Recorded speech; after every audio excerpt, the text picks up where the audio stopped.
पहले भी बहुत बढ़िया था, अभी तो एकदम राममय हो गया है अयोध्या।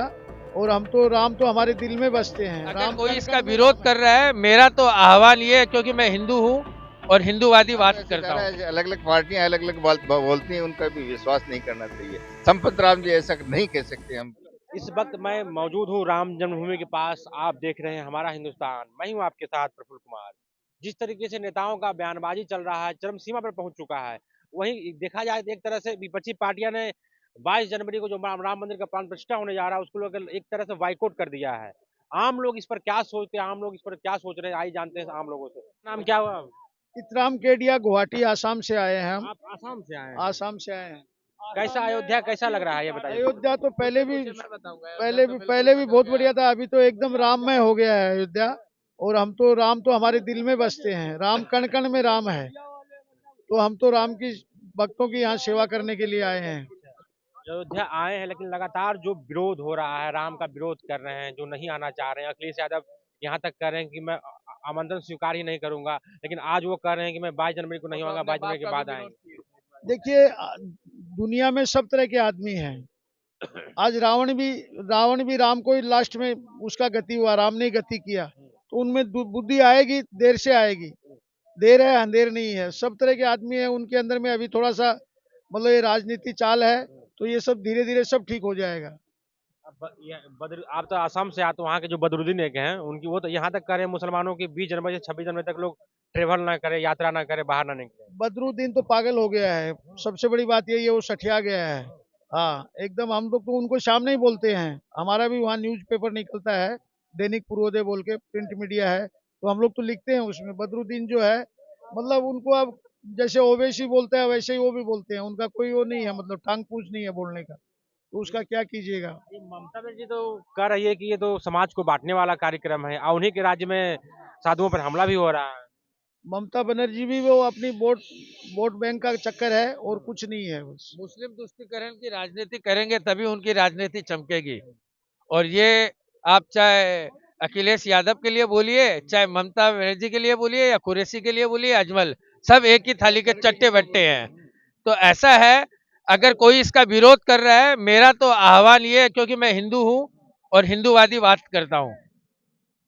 आज का जो समय है, अगर आप अपने आप को भारतीय कहलाने पे गर्व करते हो, या अपने आप को हिंदू कहलाने में गर्व करते हो, या तो आपको स्वेच्छा से, निमंत्रण की कोई बात नहीं है। ये हमारे राम श्री प्रभु का द्वार है, यहाँ को सबको आना चाहिए।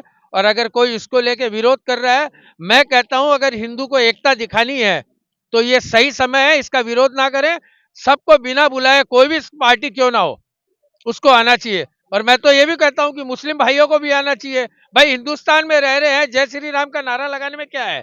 जब न्यायालय ने उनके अस्तित्व को स्थापित करने की आज्ञा दे दी है, जिसको हम कहते हैं कि 4 पिल्लर होते हैं, पार्लियामेंट, पुलिस, एडमिनिस्ट्रेशन और न्यायालय। उसके अंदर में अगर सबसे मजबूत स्तंभ जो है वो न्यायालय का है, और वो भी आज नतमस्तक है श्री राम जन्मभूमि के लिए। तो मेरा आह्वान यही है कि सबको नतमस्तक हो गए। यहाँ कोई क्वेश्चन की बात नहीं होनी चाहिए। जैसे कि हम बात करते हैं अबव द आई लेवल, यानी कि आंख यहाँ तक अगर मुझे दिख रहा है, मेरे ऊपर ये क्या हो रहा है मुझे नहीं दिख रहा है। तो ये जो श्री राम का अस्तित्व है, ये भी यही है। हमें सब कुछ को छोड़कर यही एक साथ आना चाहिए। भाईचारे का भी संदेश रहना चाहिए। दुष्टीकरण अगर को करता है, भगवान श्री राम उसको आज निकल मौका देंगे। रावण की भी बुद्धि गई थी, वो भी विज्ञान ज्ञाता थे, ज्ञानी थे, जिन्होंने शिव तांडव सूत्र लिखा था। आज शिव जी से उन्होंने लिया था, लेकिन उनके ननिहाल पक्ष या उनके कारण वो राक्षस वंश में जाके वो काम कर रहे थे। लेकिन लास्ट में उनकी शुद्धिकरण कहाँ हुई?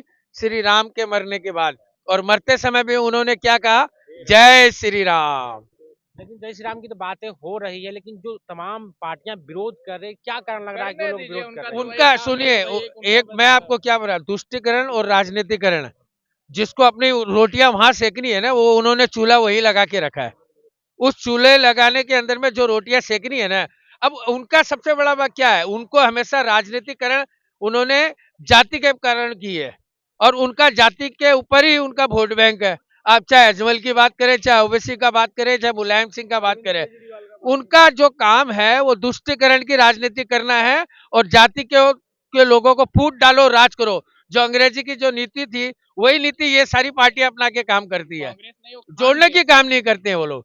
तो यही राजनीतिक अगर आप लेते जाएंगे ना, थोड़े दिन बाद में आपका अस्तित्व खत्म हो जाएगा। आज तो राहुल गांधी आज से तो भारत जोड़ो यात्रा भी, नया यात्रा भी शुरू कर रहे हैं। अरे भैया पहले जोड़ पाए तो ये क्या जोड़ेंगे? उनको जोड़ने दीजिए, कुछ कोई फर्क नहीं है, भारत तो जुड़ा हुआ ही है। उनका जोड़ने से जुड़ेगा क्या? उनके पापा नहीं जोड़ पाए तो ये क्या जोड़ेंगे? उनके पापा तो बंटवारा कर दिए 3-3 देशों में, और वो क्या करेंगे? अभी जरूरत है इस तरह के यात्रा निकालने की? भारत क्या टूटा हुआ था जो जोड़ने अरे निकले वो हुए? पैदल घूमने निकला, वो सर्कस का जोकर है। वो सर्कस का जोकर है। अखिलेश यादव कुछ दिन पहले कर मैं रहे नहीं मानता अखिलेश को, मेरे लिए सिर्फ योगी बस। लेकिन अखिलेश यादव जो कर रहे हैं कि पहले विरोध कर रहे थे अरे कि वो मैं ना पहले अरे अपने वो अपने पिताजी बाप का से- वो अपने जो बाप का अपने विरोध बाप करता का है। नहीं हुआ वो किसका होगा? और क्या? और और आपको किसका? कहाँ वो से होगा? किसी अपने बाप का नहीं हुआ तो आपका होगा? हमारा ममता बनर्जी अरे वो तो नाम के वो हिंदू नाम पे मुस्लिम है पूरी एक तरीके से। अब क्या बोलूं, अब ये वो लोग एंटी अब पब्लिक प्लेस में क्या बोला जाए उन सबके बारे में। अब समझ जाइए, समझदार के लिए सारा ही काफी होता लेकिन है। कुछ शंकराचार्य भी विरोध कर रहे हैं। अरे बुलाने दीजिए उनको निमंत्रण नहीं मिला ना इसी वजह से। ना ऐसा बात नहीं है, शंकराचार्य जी की आपकी अपनी धारणाएं हैं।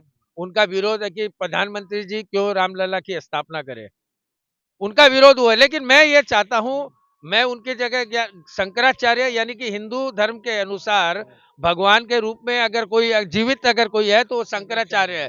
मैं उनको ना तो कोई आदेश दे सकता हूँ ना संदेश दे सकता हूँ, सिर्फ प्रार्थना कर सकता हूँ कि अगर हिंदू धर्म अगर इससे जुड़ता है तो उन सबको यहाँ आना चाहिए।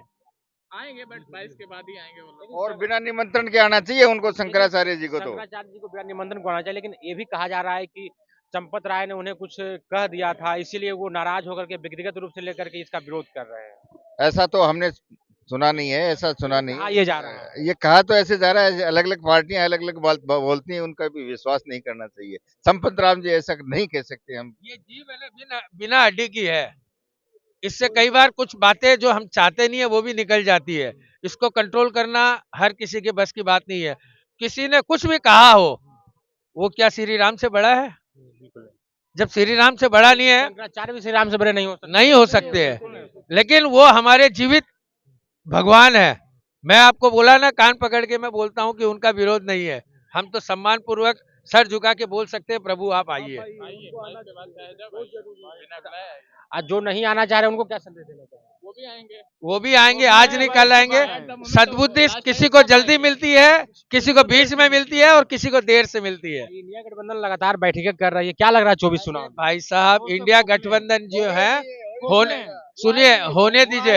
एक कहावत है, रोड पे आएगी। आप आलू को वजन करो तराजू में तो आलू वजन हो जाएगा, लेकिन मेंढकों को अगर आप बिठाओगे ना तो वजन नहीं होगा, कभी ये कूदेगा कभी वो कूदेगा। कहानी वही है। जय श्री राम। देख सकते हैं कि आम लोगों का क्या कहना था, जिस तरीके से नेता द्वारा बयानबाजी किया जा रहा है, विरोध कर रहे हैं, आम लोगों का क्या राय था। आज के फिलहाल इतना ही, आप देखते रहे हमारा हिंदुस्तान। नमस्कार।